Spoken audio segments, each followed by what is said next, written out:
तो जय हिंद दोस्तों, स्वागत है आप सभी का एक बार फिर मेरे YouTube channel dream job education में। और आज है 13 जनवरी। 13 जनवरी से जितनी भी इंपॉर्टेंट करंट अफेयर आपके एग्जाम में बन सकती है और उसके साथ साथ जो भी स्टैटिक आपके एग्जाम के लिए बन सकते हैं उस सबको हम कवर करेंगे। इस वीडियो का पीडीएफ आपको मेरे टेलीग्राम ग्रुप पर मिल जाएगा, लिंक मैंने डिस्क्रिप्शन में दिया है, आप जाकर उसे ज्वाइन कर लीजिए। तो चलिए स्टार्ट करते हैं सबसे पहली न्यूज़ की जो आपके एग्जाम के लिए काफ़ी इंपॉर्टेंट है। ये न्यूज़ है ऑस्ट्रेलिया से और इसी के साथ एक न्यूज़ जो श्रीलंका से भी है वो साथ ही मैंने अटैच करी है। तो दोनों को हम पढ़ के चलेंगे, कवर करेंगे। ऑस्ट्रेलिया से न्यूज़ है कि ऑस्ट्रेलिया की सरकार ने हाल ही में पब्लिक स्कूलों में किस भारतीय भाषा को पढ़ाने की स्वीकृति दी है। तो देखिए, ये है पंजाबी भाषा। पंजाबी भाषा जो है उसको पढ़ाने की स्वीकृति दी है। दरअसल जो ऑस्ट्रेलियाई सरकार है इसने स्कूलों में जो पंजाबी भाषा है उसको पढ़ाने का फैसला लिया है। और देखिए, यहाँ पर पंजाबी भाषा पढ़ाई भी जाएगी और बोलनी सिखाई भी जाएगी। यहाँ के शिक्षा मंत्री हैं सू हेलरी, इनके द्वारा ऐसा कहा गया है कि हम जो हैं प्राइमरी शिक्षा से लेकर 12वीं तक का एक नया पाठ्यक्रम तैयार करेंगे जिसमें पंजाबी भाषा को इंक्लूड किया जाएगा। ऐसा क्यों हुआ है? क्योंकि पंजाबी भाषा जो है ऑस्ट्रेलिया के अंदर काफ़ी तेज़ी से बढ़ रही है और 2016 से लेकर 2021 तक ऑस्ट्रेलिया में 80% यानी जितने लोग, मान लो 100 लोग पहले बोलते थे तो अब 80 लोगों की बढ़ोतरी और हो चुकी है पंजाबी बोलने में। तो इसलिए ये ध्यान में रखते हुए सिलेबस में स्टार्ट की गई है। तो यहाँ पर जो दूसरी न्यूज़ है श्रीलंका से। श्रीलंका के अंदर देखिए एक विश्वविद्यालय है जिसका नाम है सबरागुम्बा विश्वविद्यालय। इसके अंदर हिंदी पीठ जो है इसकी स्थापना की जाएगी और ऐसा समझौता भारत के साथ हुआ है। तो हिंदी पीठ के लिए जो स्थापित करने का समझौता है श्रीलंका के साथ हुआ है और पंजाबी जो है अपने सिलेबस में पढ़ाएगा, ये पढ़ाने वाला है ऑस्ट्रेलिया। तो ये है ऑस्ट्रेलिया का मैप और मैं आपको रोज ही बताता हूँ कि मैपिंग बेस एग्जाम के अंदर क्वेश्चन बनते हैं, तो इसको भी एक बार डिस्कस कर लेते हैं मैप को। ऑस्ट्रेलिया जो है, ऑस्ट्रेलिया को 6 स्टेट में बांटा गया है और सबसे बड़ा जो स्टेट है इसका वेस्टर्न ऑस्ट्रेलिया है। यहाँ पर मिलेगी आपको पर्थ की लोकेशन और पर्थ से लेकर सिडनी तक रेलवे ट्रैक मिलेगा जो ऑस्ट्रेलिया महाद्वीप का सबसे बड़ा रेलवे ट्रैक है। यहाँ पर मिलने वाला है आपको ग्रेट विक्टोरिया डेजर्ट यानी कि ग्रेट विक्टोरिया मरुस्थल। यहाँ का जो सबसे नीचा पॉइंट है ऑस्ट्रेलिया का तो वो है लेक आयर। आयर झील के नाम से जानी जाती है और एग्जाम के अंदर पूछी जाती है जो लेक आयर झील है वो किस देश के अंदर है? ऑस्ट्रेलिया। यहाँ पर मिलेगी कारपेंट्रिया की खाड़ी और यहाँ पर है ग्रेट बैरियर रीफ जो सबसे बड़ी प्रवाल भित्ति के रूप में जानी जाती है। ये है कोरल सी और इसकी जो पर्वत श्रेणियाँ हैं उनको जाना जाता है ग्रेट डिवाइडिंग रेंज के नाम से। इसकी जो सबसे ऊंची चोटी है वो है क्यूसियोस्को। कैसे आप लिख सकते हो इसको? क्यूसियोस्को नोट कर लीजिए अच्छे से। और यहाँ पर जो आपको मिलेगी एक रिवर मिलेगी जिसका नाम है डार्लिंग रिवर और इसी की ट्रिब्यूटरी है एक सहायक नदी है मरे। ये दोनों नदियाँ भी एग्जाम के अंदर काफ़ी इंपॉर्टेंट है। नीचे जो है तस्मानिया मिलेगा और तस्मानिया की जो राजधानी है होबर्ट है। इंपॉर्टेंट पॉइंट है आपके लिए। और यहाँ पर आप देख पा रहे होंगे शायद, तो यहाँ पर है बास जल संधि या बास स्ट्रेट जो तस्मानिया को ऑस्ट्रेलिया से अलग करता है। तो इतने पॉइंट आपको पता होना चाहिए। दूसरा एक पॉइंट है यहाँ पर टॉरेंस जल संधि। ये जो है ये ऑस्ट्रेलिया को पापागुनिया से अलग करती है। ऑस्ट्रेलिया के अंदर ही आपको मिलेंगे डाउन्स घास के मैदान। तो डाउन्स घास के मैदान भी पूछे जाते हैं कि किस देश के अंदर है। यहाँ के जो प्रधानमंत्री हैं एंथोनी अल्बानीज हैं। इस क्वेश्चन से जुड़े हुए कुछ इंपॉर्टेंट पॉइंट देख लेते हैं। शिक्षा का अधिकार अधिनियम 2009 में आता है जिसको RTE के नाम से जाना जाता है, राइट टू एजुकेशन के नाम से। इसको जो लागू किया गया था 2010 के अंदर इसको लागू किया गया था जिसमें यह कहा गया था कि 6 से लेकर 14 वर्ष तक का जो बच्चा है उसको शिक्षा पाने का अधिकार होगा और इसको मौलिक अधिकार की श्रेणी में रखा है। मौलिक अधिकार के अनुच्छेद नंबर 21 के क में रखा गया है। और इसको जब जोड़ा गया था तो संविधान के अंदर संशोधन किया गया था। 86वां संविधान संशोधन हुआ था 2002 के अंदर। उसी में मौलिक अधिकार की श्रेणी में रखा था कि एक 6 से 14 वर्ष तक का जो बच्चा है वो शिक्षा पाने का अधिकार है उसको। और यहीं पर देखिए मौलिक कर्तव्य जो है वो भी 11वां मौलिक कर्तव्य जोड़ा गया था इसी कॉन्स्टिट्यूशन अमेंडमेंट के तहत, जिसमें ये कहा गया था कि एक जो पालक है जो बच्चों को पालने वाला है वो 6 से 14 वर्ष तक के बच्चे को स्कूल भेजेगा, उसको प्रेरित करेगा कि वो स्कूल जाए।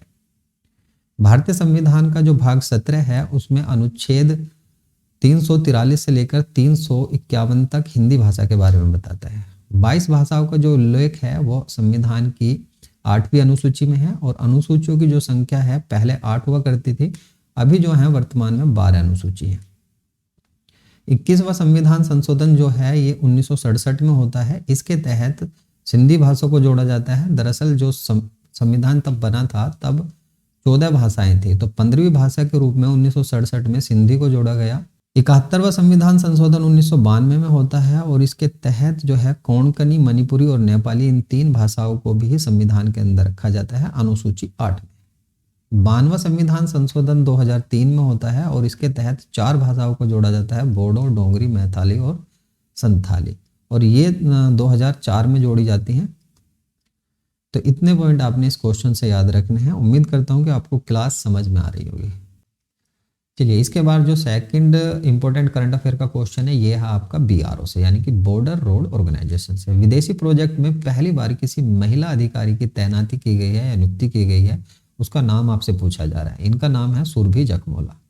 शिवा चौहान की बात करें, जो सियाचिन ग्लेशियर है जिसको सबसे ऊंचा बैटलफील्ड माना जाता है, वहां पर तैनात होने वाली पहली महिला अधिकारी बनी है ये। आवनी चतुर्वेदी जो है किसी विदेशी युद्धाभ्यास का हिस्सा बनने वाली पहली महिला फाइटर पायलट बनी है। तो ये आप देख सकते हो, ये हैं सुरभि जखमोला जी। कैप्टन सुरभि जखमोला जी को जो है BRO के द्वारा, यानी कि बॉर्डर रोड ऑर्गेनाइजेशन, सीमा सड़क संगठन के द्वारा इनका एक प्रोजेक्ट चलता है, दंतक प्रोजेक्ट। दंतक प्रोजेक्ट जो है भूटान के अंदर चलता है, और BRO का काम है जो बॉर्डर एरियाज हैं भारत के, वहाँ पर मित्र राष्ट्रों के जो बॉर्डर एरियाज हैं वहाँ पर डेवलपमेंट का काम, जैसे कि कोई रोड वगैरह बनानी है या कोई ब्रिज बनाना है, उसका काम BRO का है। तो दंतक प्रोजेक्ट जब सबसे पहले आया था तो ये आया था 24 अप्रैल 1961 को। BRO का काम है अफगानिस्तान, भूटान, म्यांमार और श्रीलंका जो मित्र राष्ट्र हैं उनके क्षेत्र में सड़क वगैरह बनाना, पुल वगैरह बनाना, कोई यातायात के लिए सुरंग बनाना। BRO का जो गठन किया गया था 7 मई 1960 ईस्वी को किया गया था। इसका हेडक्वार्टर दिल्ली के अंदर है, और इसके जो फाउंडर माने जाते हैं ये जवाहरलाल नेहरू जी माने जाते हैं। उन्हीं की देन है कि BRO नामक एक संगठन होना चाहिए, ऐसा उन्होंने कहा था। इसके जो डायरेक्टर जनरल हैं राजीव चौधरी जी हैं, वर्तमान में इसके अध्यक्ष आप कह सकते हो। तो BRO के कुछ प्रोजेक्ट हैं जो एग्जाम के लिए इंपॉर्टेंट है, जैसे अभी हाल फिलहाल में ही श्योम ब्रिज जो है उसका उद्घाटन किया गया है गृह मंत्री अमित शाह जी के द्वारा अरुणाचल प्रदेश के अंदर। मगदेचु जो परियोजना है इसको हैंडओवर किया है, 2019 से ये स्टार्ट हुई थी भारत की भूटान के अंदर, भूटान को इसको हैंडओवर कर दिया गया है। ये भी हाल फिलहाल का ही क्वेश्चन है। अटल सुरंग की बात करें तो जो अटल सुरंग है इसकी लंबाई जो है 9.02 किलोमीटर है, जो हिमाचल प्रदेश को लद्दाख से जोड़ती है। और ये अटल सुरंग जो है गिनीज बुक वर्ल्ड रिकॉर्ड में है कि सबसे ऊंचाई पर सबसे अच्छा इंफ्रास्ट्रक्चर है इस सुरंग का। उमलिंगा रोड की बात करें तो जो प्रोजेक्ट हिमांक है जिसको पिछले साल चलाया गया था, हालांकि हिमांक प्रोजेक्ट काफी पुराना प्रोजेक्ट है, लेकिन इसके तहत कुछ नई चीजें बनानी थी लद्दाख के अंदर। और उमलिंगा जो रोड है, उमलिंगा रोड को भी गिनीज बुक वर्ल्ड रिकॉर्ड में रखा गया। सबसे ऊंचाई पर स्थित मोटरेबल रोड है जहां पर गाड़ियां वगैरह चलाई जा सकती है। 3D प्रिंटेड इमारतें आजकल बनाई जा रही हैं वो भी BRO के द्वारा ही बनाई जा रही है। तो ये सारे काम BRO कर रही है। तो इतनी चीजें आपने इस क्वेश्चन से याद करनी है। इसके बाद जो अगला इंपॉर्टेंट क्वेश्चन है ये है DRDO से। DRDO द्वारा डिजाइन किस मिसाइल प्रणाली को खरीदने के लिए AON द्वारा मंजूरी दी गई, तो उसका नाम पूछा जा रहा है। इस मिसाइल का नाम है VS हेरोल्ड मिसाइल। तो ये आप देख सकते हो, ये एक मिसाइल है, बहुत हल्की सी मिसाइल माना जा रहा है इसको, छोटी सी मिसाइल है जो मैन पोर्टेबल है। और मैन पोर्टेबल है तो इस मिसाइल से कुछ व्यक्तियों का झुंड, जैसे कहीं पर आतंकवादी वगैरह छुप जाते हैं तो उस झुंड को खत्म कर सकती है। उसके साथ साथ छोटा कोई विमान या हेलीकॉप्टर है उसको भी नष्ट कर सकती है।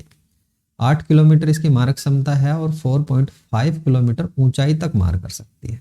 तो बात करते हैं DRDO की, defence research and development organisation. इसकी स्थापना जो की गई थी 1958 ईस्वी को की गई थी। मुख्यालय इसका दिल्ली के अंदर है। इसके जो वर्तमान अध्यक्ष हैं डॉक्टर समीर वी कामत हैं। और इसका जो परीक्षण केंद्र है जहां से सबसे ज्यादा इसके मिसाइल परीक्षण किए जाते हैं, उड़ीसा का तट है, व्हीलर द्वीप, चांदीपुर से किए जाते हैं। हाल फिलहाल की 2 न्यूज हैं। अभी देखिए, उड़ीसा के अंदर से ही चांदीपुर से ब्रसवेट 2 मिसाइल का परीक्षण किया गया। और दूसरा, सुखोई विमान उड़ाने वाली पहली महिला पायलट बनी है आवनी चतुर्वेदी।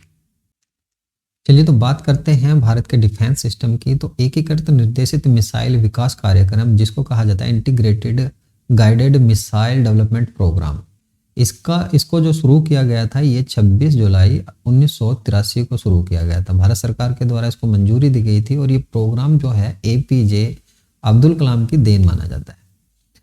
इस प्रोग्राम के तहत भारत के अंदर 5 मिसाइलें बनाई जानी थी, जो 5 प्रकार की मिसाइलें बनाई जानी थी। हालांकि इनके अलग अलग वर्जन हैं, जैसे पृथ्वी 1 पृथ्वी 2 करके है, उसी तरह अग्नि 5 तक आ चुकी हैं अभी। पृथ्वी की बात करें तो पृथ्वी सतह से सतह पर मार करने वाली बैलिस्टिक मिसाइल है। और बैलिस्टिक मिसाइल होती है, देखिए, एक जगह से इस तरह पैराबोलिक शेप में मार करती हैं। अग्नि की बात करें तो ये सतह से सतह सेम पृथ्वी की तरह ही है, ये भी बैलिस्टिक मिसाइल है और इसके 5 वर्जन आ चुके हैं। और 5वां जो वर्जन है उसकी 5000 किलोमीटर तक की क्षमता है। अभी 6ठा वर्जन आया है इसका अग्नि प्राइम के नाम से, AP के नाम से जाना जा रहा है, जिसकी मारक क्षमता अभी तो कम है, लेकिन इसको एक्सटेंड करके 10,000 यानी अंडर कॉन्टिनेंटल बनाया जाएगा। त्रिशूल की बात करें तो ये सतह से आकाश में मार करने वाली मिसाइल है। एग्जाम के अंदर इस टाइप से भी क्वेश्चन बनते हैं कि निम्नलिखित में से कौन सी मिसाइल सतह से हवा में मार करने वाली है। आकाश जो है ये भी सतह से हवा में मार करने वाली मिसाइल है। और नाग जो है ये तीसरी पीढ़ी का टैंक रोधी मिसाइल है। जो टैंक होते हैं उस टैंक को ध्वस्त करने का काम करता है नाग मिसाइल। पिनाका की बात करें, पिनाका जो है हमारा मल्टीपल रॉकेट लॉन्चर है, जहां से एक इस तरह का रॉकेट लॉन्चर है जिसके अंदर से काफी सारे रॉकेट लॉन्च किए जा सकते हैं एक बार में। ब्रह्मोस की बात करें तो ब्रह्मोस जो है ये सुपरसोनिक मिसाइल है। और सुपरसोनिक जो मिसाइल है वो देखिए जहां जहां इसका टारगेट जाता है वहां वहां ऐसे चलती रहती है। तो सुपरसोनिक जो मिसाइल है हमारे पास है ब्रह्मोस। और ब्रह्मोस मिसाइल को हमने रूस की टेक्नोलॉजी से बनाया, रूस और भारत का मिला जुला ये मिसाइल है।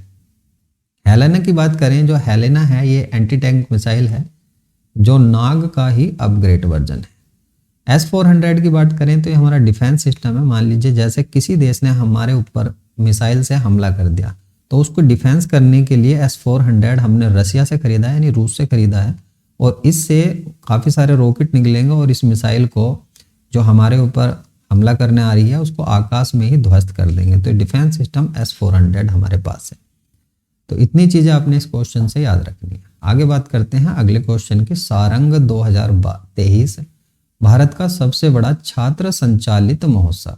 इस महोत्सव को जो है देखिए जो स्टूडेंट हैं उनके द्वारा संचालित किया जाता है और किस प्रौद्योगिकी के द्वारा मनाया जा रहा है ये आपसे पूछा जा रहा है। तो IIT मद्रास के द्वारा इसको मनाया जा रहा है। भारतीय प्रौद्योगिकी संस्थान मद्रास के द्वारा देखिए ये भौतिक मोड में आयोजित किया जाएगा। और इसकी जो थीम रखी गई है, थीम इंपॉर्टेंट है आपके लिए, ये है देखिए मिस्टिक ह्यूज।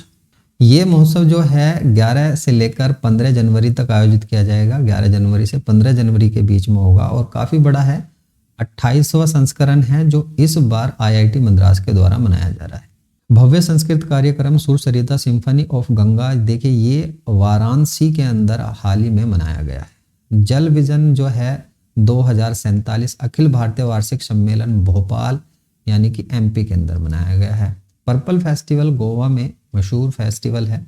पतंग फेस्टिवल हाल ही में गिनीज बुक में पहले ही दिन इतनी पतंगे उड़ाई थी कि गिनीज बुक में इसको जगह मिली है। ये गुजरात में मनाया गया है। राष्ट्रीय युवा महोत्सव खेल मंत्रालय के द्वारा मनाया गया है और राष्ट्रीय युवा महोत्सव जो है ये 12 जनवरी को मनाया गया है।